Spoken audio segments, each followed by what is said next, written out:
நீங்க தானங்க சொன்னீங்க, சொல்லிச்சியா?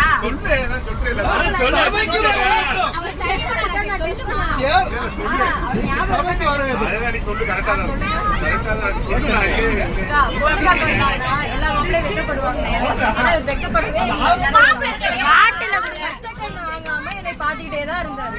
ஏன்னா அவரை நோக்கிதான் இருந்தது. மாப்பிள்ள பொண்ணை விடாம பாத்துட்டே இருக்காரு அப்படின்னு என் காதுக்குள்ள சொல்றாங்க. எனக்கு அப்படியே அப்படியே பதட்டமா இருக்கு.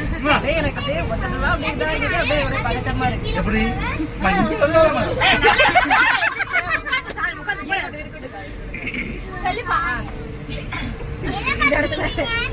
கவனிக்கணும். அவரு இல்ல நான் பொண்ணுகிட்ட கொஞ்சம் தனியா பேசுறேன். அது என்ன பாத்துட்டேதான் அவங்கள்ட்ட சொல்லுவாங்க. ஏப்ப அதை கூட என்னை பார்த்து சொல்லு அப்படின்னு அவங்க சொல்ல. அப்புறம் சரி ஓகே நான் பொண்ணுகிட்ட கொஞ்சம் தனியா பேசணும் அப்படின்னு சொல்லி சாமியோட அப்பா கிட்ட சொல்றாரு. சரிடா பேசுடா எல்லாம் முடிவாயிடுச்சு.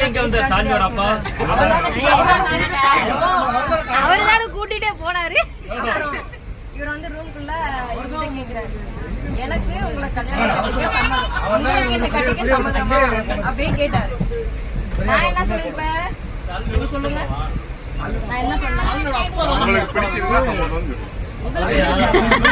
எங்க அம்மா அப்பாவுக்கு பிடிச்சிருக்கா எனக்கு சம்மதம் அப்படின்னு சொல்லி நான் சொன்னேன்.